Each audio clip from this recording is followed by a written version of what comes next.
사다우카 버세그님께서 주신 질문입니다. 예전에 물타기와 분할 매수의 차이에 대해 말씀을 해주신 적이 있으신데요. 처음 세운 원칙대로 사면 분할 매수, 아니면 물타기 이런 식으로 이제 말씀을 해주셨습니다. 매매에 있어 테크니컬한 방법을 포함해서 물타기를 막고 평정심을 유지하기 위해 트레이더들은 어떤 방법을 쓰는지 궁금합니다라고 질문을 주셨습니다. 자, 물타기를 막고 평정심을 유지하기 위한 어떤 방법들이 있을까요? 제가 뭐 그런 이야기를 자주 드리는데, 저는 개인 투자자들 좀 경험이 없으신 분들한테는 늘 그런 말씀을 드립니다. 그러니까 큰 손실을 보지 않기 위해서 가장 중요한 1번은 물타기를 하지 않는다라는 겁니다. 장기 투자하고 오래 가져가면 주가라고는 올라가는 거 아니냐. 근데 이거는 주가 지수에 대해서는 해당하는 말이에요. 그렇기 때문에 우리가 그런 가장 이제 뭐 좀 일반적이긴 하고 수익률이 높지는 않습니다. 가장 일반적인 투자 방식이 꾸준하게 매달 주가 지수, 코스피 이런 거, 그다음에 S&P 500 이런 거를 이제 꾸준하게 사는 거, 이거는 이제 물타기라고 안 그러죠. 이걸 분할 매수라고 이야기를 합니다. 이게 어떻게 보면 초보자들이 할 수 있는 가장 간단한 투자 방법인데, 제가 이제 물타기를 하지 마시라고 이야기를 하는 게, 그거는 제 경험이에요. 정말 많은 분들을 만나봤는데 손실을 많이 입으신 분들은 거의 공통점이 물타기를 많이 했다라는 겁니다. 그러니까 주가가 떨어질 때 이게 이제 심리적으로 그런 게 발생하는 거죠. 내가 이거 뭐 잘 알고 해서 했던 뭘 했든 어쨌든 이게 떨어지는 건 말이 안 돼라는, 하락에서부터 출발합니다. 하락에서부터 이걸 내가 받아들일 수가 없는 것이죠. 받아들일 수가 없어서 더 사고 더 사고 더 사게 되는데, 이게 정말 어떤 우리가 내일이는 모르지 않습니까? 어떤 진짜로 많이 떨어져야 될 이익 때문에 떨어진 거면, 그러면 나는 사고 물타기 하는 과정에서 내가 의도하지 않았던 너무나 많은 돈을 여기 투자하게 되는 것이죠. 그러면서 이제 이 종목이 무너졌을 때 완전하게 내가 큰 손실을 입게 되는 그런 일을 겪게 되는 겁니다. 그리고 또 물타기를 하면 기본적으로 2번 사고 3번 사다 보면 내가 의도했던 것보다는 많이 사게 돼 있어요. 그때부터 올라가면 기분이 좋으냐? 그것도 아닙니다. 좀 올라가다 보면 이 또 떨어질까에 대해 걱정을 하는 거죠. 근데 이번에는 진짜 내가 이제 더 이상 살 수 있는 돈도 없고, 내가 이 종목 너무 많이 투자를 했어요. 그러다 보니까 좀 올라가면 끝까지 야 이거 이제 한 2배 3배 올라갈 때 기다리자가 안 돼요. 처음에 이거 살 때는 이거 2배 3배 사자는 마음이었는데, 물타기를 한 번, 2번 하고 나면 이거 조금만 올라가면 또 팔아버립니다. 그렇기 때문에 어차피 물타기를 해봤자 내가 벌 수 있는 돈은 얼마 없어요. 네. 근데 처음부터 내가 이 종목은 내가 이렇게 앞으로 계속 꾸준하게 사나갈 것이다 생각했으면, 떨어졌을 때 더 사는 거 결코 나쁜 행동 아니죠. 그러면 이제 그 종목들은 어차피 살 거니까 샀으면 계속 가면 됩니다. 이 종목이 2배, 3배 올라갈 때 내가 그까지 가져갈 수 있어요. 근데 내가 이제 생각도 없이 그냥 물타기를 했는데 하다 보니까 이거 너무 많이 샀네? 그러면 올라가더라도 금방 끊어버립니다. 이 때문에 이런 행동, 그러니까 이익은 발생해봤자 얼마 발생 안 하고 손실은 어마어마하게 커질 수 있는 게 이런 물타기거든요. 이런 행동을 왜 하느냐라는 것이죠. 우리가 투자라고 하는 거는 조금 잃고 많이 벌자 뭐 이런 식의 생각을 하고 들어가야 되는데, 이거는 물타기는 정반대의 상황이 발생하는 것이죠. 그래서 뭐 트레이더들, 가령 뭐 기관 투자자, 뭐 증권사, 뭐 운용사 이런 경우에도 트레이딩 하는 경우에는 이 한도를 분명하게 줍니다. 그러니까 잃을 수 있는 한도. 그러니까 이거 이상으로 이 종목이 좋다. 리포트 써요. 더 사겠다고. 아니 이거 이만큼 산다고 하지 않았냐. 더 사겠습니다. 그리고 자신 있으면 리포트 써라. 리포트 쓰고 더 삽니다. 근데 자신 있다고 해서 계속 더 살 수 있는 게 아니고, 이 트레이더가 운용할 수 있는 손실의 최대 금액의 한계가 있어요. 최대 금액 한계가 있습니다. 그래서 그 한계에 이르게 되면 그냥 자동으로 손절매를 해야 되거든요. 그때는 리포트 아무리 써도 소용없고 그냥 자동으로 손절매를 해야 되는 상황을 만들어 놓습니다. 그렇기 때문에 혼자서 하는 개인 투자자들은 자기가 자기한테 리포트 쓰고, 자기가 이제 손실 한도를 벗어나면 기계가 자기를 무조건 손절매하고, 이게 안 되죠. 그러다 보니까 이럴 때 심하게 잃는 그런 문제가 발생하기 때문에 스스로 물타기 안 한다라는 원칙을 갖고 있으면 제가 볼 때는 이런 거 저런 거 복잡한 거 다 피할 수 있습니다. 근데 저도 마찬가지, 누구도 마찬가지입니다만, 내가 샀는데 이게 떨어진다고? 해줘도 너무하네? 라고 하는 그런 감정이 생기고, 그것 때문에 내가 이걸 그냥 넘길 수는 없어 라고 하면서 사게 되는데, 요것만 조절하고, 그래, 내가 뭐 내가 틀릴 때도 있겠지. 사람들이 맞을 때도 있을 거야. 근데 이거는 이 정도에서 그냥 접자. 아유, 세상에 종목이 얼마나 많은데. 그 우리가 학교 다니면서 공부하는 거하고 회사 다니면서 일하는 거하고 이 투자는 너무나 다른 겁니다. 공부는 내가 하기 싫은 것도 해야 돼요. 내가 자신 없는 것도 해야 됩니다. 난 정말 물리 모르겠는데, 화학 모르겠는데 해야 돼요. 회사 일 마찬가지입니다. 내가 하기 싫다고 안 할 수 있는 게 아니에요. 근데 투자는 진짜 내가 아는 것만, 내가 하고 싶은 것만 하면 되거든요. 그런데 왜 이것저것 끌려다니면서, 내가 잘 모르는데 끌려다니면서 그거 샀는데 떨어진다고 또 사고 왜 이렇게 해야 되느냐라는 거. 떨어진다, 아, 내가 잘 몰랐나? 뭐 다른 것도 내가 아는 것도 찾으면 돼요.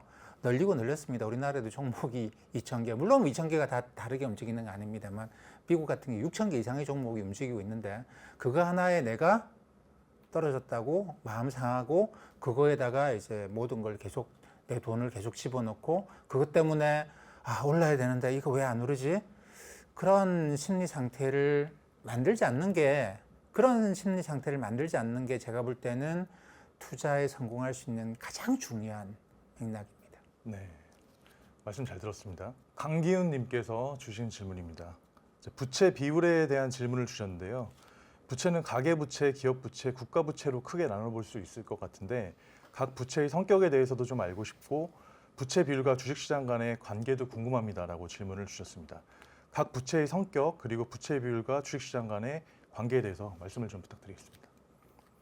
네, 강기훈님께서 이제 질문하실 때 왜 부채에 대한 질문을 하시나 봤더니 이렇게 질문을 하셨어요. 가끔 주식시장의 폭락의 근거로 부채 비율을 제시하는 사람들이 몇 있는 것 같습니다. 그러니까 이제 뭐 유튜브 이런 거 보다 보면 주식시장 안 된다, 이거 결국은 폭락할 거다라고 이야기를 하시는 분들이 근거를 내세우는 게 부채가 너무 많다. 기업도 그렇고 가게도 그렇고 정부도 그렇고 다들 부채가 너무 많다.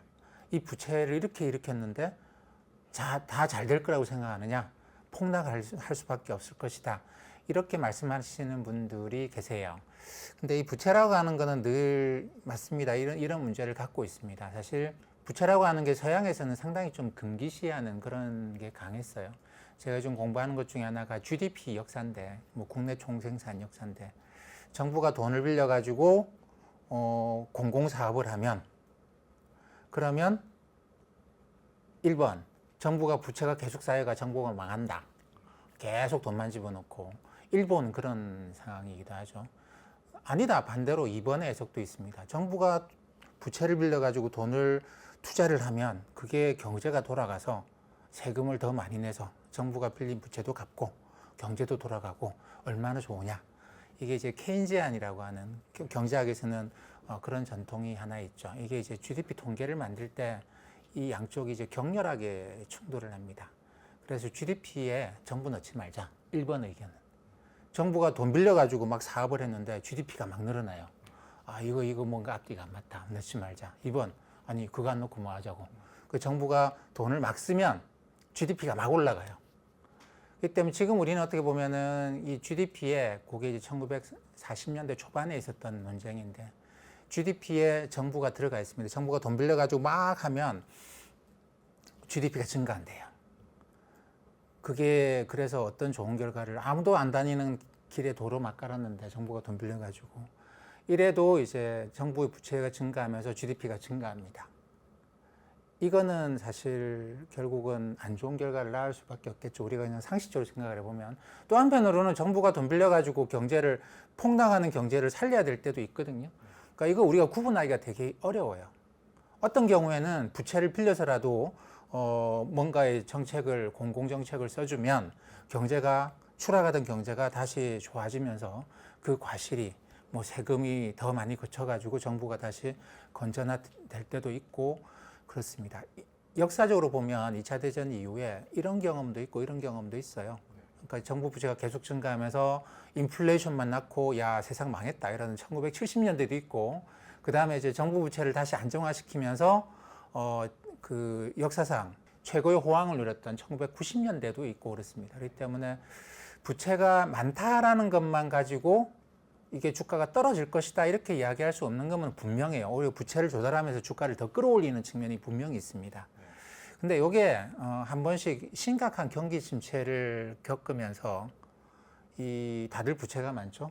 그래서 은행이 갚아라 하기 시작하면 이거 하나 망했을 뿐인데, 가령 이제 리만 브라더스 하나 망했을 뿐인데, 이거 망하면서 나 다 이제 은행들이 다 그런 금융기관들이 다 빨리 빚 상환 받아라. 이거 망했는데 다 망할 수 있다. 그러면 이제 리만 브라더스 하나 망한 거 가지고 이거 망하고 도미노식으로 무너질 수 있는 거죠. 근데 얘들이 부채가 없었으면 안 망해요. 근데 다들 부채가 많다 보니까 하나 망한 게 도미노처럼 무너지게 하는 효과가 있습니다. 그래서 이제 부채가 이렇게 자꾸만 늘어나는데, 기업도 정부도 가게도 자꾸만 늘어나는데, 이러면 한번 하락하면 폭락할 위험이 있다. 그거는 있습니다. 분명히 있습니다. 근데 부채가 많다라는 게 하락을 시키는 건 아니에요. 하락의 원인은 아닙니다. 원인은 아니고, 리만 브라더스가 그렇게 된 게 부채가 많아서 그런 게 아니고 부동산 시장이 무너져서 그런 것이죠. 부동산 시장이 무너진 거는 부채가 많아서 그런 게 아니고 부동산 수요가 한계에 갔기 때문에 그런 상황입니다. 그렇기 때문에 어떤 펀더멘탈한 이유로 주가가 떨어질 이유가 생기면 부채가 많을 때는 이게 좀 많이 떨어지는 경향을 확실히 갖고 있습니다. 도미노 효과가 발생하기 때문에, 부채가 없으면 이거 무너졌다고 저기 무너지지 않는데, 이것과 이것은 어떻게 연결이 있냐, 서로 간에 이 A라는 은행이 빌려준 거죠. 얘 무너지니까 야 큰일 났다, 얘 빨리 받아라, 우리 안 망하려면 빨리 받아라. 이게 이제 도미노 효과를 유발하는 건데, 그거는 확실히 생각을 해야 되죠. 생각을 늘 해야 됩니다만, 또 그것 때문에 그렇습니다. 이 부채가 많아서 도미노 효과 때문에 주가를 한번 하락할 일이 생기면 주가를 폭락시키는 경향도 있는데, 이게 폭락을 하려고 하니까 중앙은행이 돈을 더 많이 퍼부어대는, 그래서 더 많은 부채를 만들어내고, 그러니까 우리는 지난 한 20년 동안, 그러니까 2000년 IT 버블 붕괴 때부터 계속 그런 과정을 겪고 있는데, 부채가 많아요. 어떤 이유로 폭락합니다. 그러면 더 많은 돈을 퍼부어가지고 또 더 많은 부채를 일으키고, 또 무슨 일이 생기면 또 폭락하죠. 더 많은 부채를 더 많이 끌어올리고, 이런 일이 반복이 되고 있습니다. 그렇기 때문에 이 과잉 부채라고 하는 게 꼭 나쁘다고 할 수도 없고 좋다고 할 수도 없고, 우리가 이제 잘 보고 이 본질을, 이거 도미노적인 속성을 갖고 있고, 이것 때문에 돈을 더 많이 퍼부어대고 있고, 이걸 잘 이해하면 되겠죠. 네, 그렇군요. 말씀 잘 들었고요. 오늘도 좋은 말씀 너무 감사드립니다. 감사합니다.